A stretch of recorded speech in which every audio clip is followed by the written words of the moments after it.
Since 1990, The Wheel of Time has become much more than a best-selling series, influencing countless writers and changing the landscape of fantasy forever. This is a series that made a large number of us become fantasy authors in the first place. As a young man, I just said, oh, they're awesome.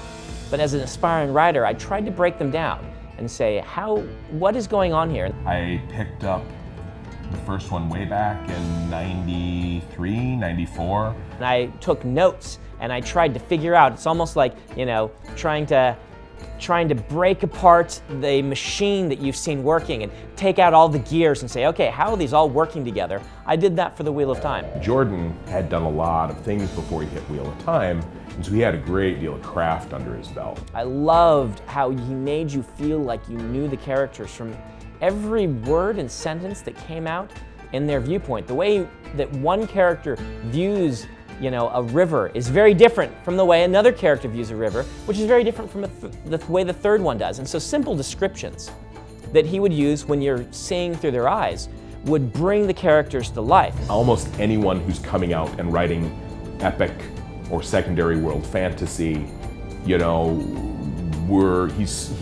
isn't just part of the landscape. He's a monolith within the landscape. Most books that I read when I was a teen didn't still captivate me when I was an adult. And The Wheel of Time did. And part of the scope of The Wheel of Time is including all these different characters from lots of walks of life. You've got characters of all ages and different backgrounds and different loyalties and things like this, so that as I grew and became an adult, I would find different characters who seemed to speak with my voice. And this was all, done by Robert Jordan in layers that I never got when I was a kid. A lot of the background things, the hidden mythologies, completely over my head. And yet there was still this great adventure story, which I loved. And as I grew older, I could find these depths of foreshadowing, these depths of, the world and the connections and all these subplots and characters. And it's like the deeper I dug, the more expansive the series became. He broke ground for folks like me that want to write the big fat fantasy novel. This is the longest, greatest fantasy epic created in North America and probably the world. You read this series and there's a story you enjoy.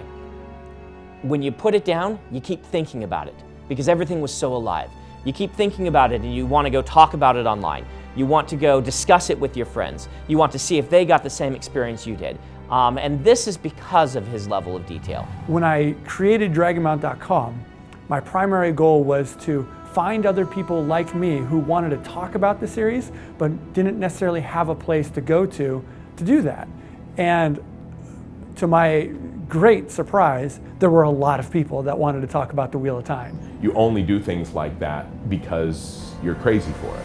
He really expanded the fantasy genre in new directions, doing new things, really exciting things. A lot of the conflicts that the characters go through are the conflicts that we have to deal with. Not in that we have to go and fight Trollocs and other hideous monsters with swords, not quite like that, but interpersonal relationships, having to stand for something greater than yourself.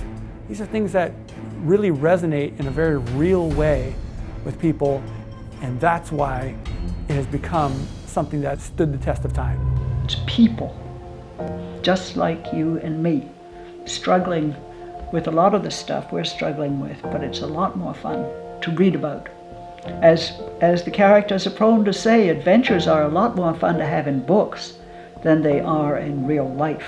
You end up with a much more profound emotional engagement on the part of the reader. Are you familiar with the New York Times quote which says, as Tolkien used the experiences of the First World War, as they are reflected in Lord of the Rings, so Robert Jordan represents the American experience of the last 3 decades?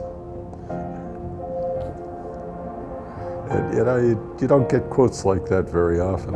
I think it speaks very deeply to people's hearts and to their lives. In January 2013, A Memory of Light will be released by Tor Books, concluding the epic and influential Wheel of Time series. There are so many people who have just loved this, that will be recommending it, that will say now it is complete. It's the capstone of 25 years of work.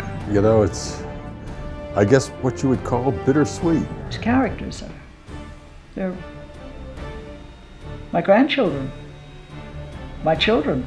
How can you not be proud to have published something that you think is truly a great work?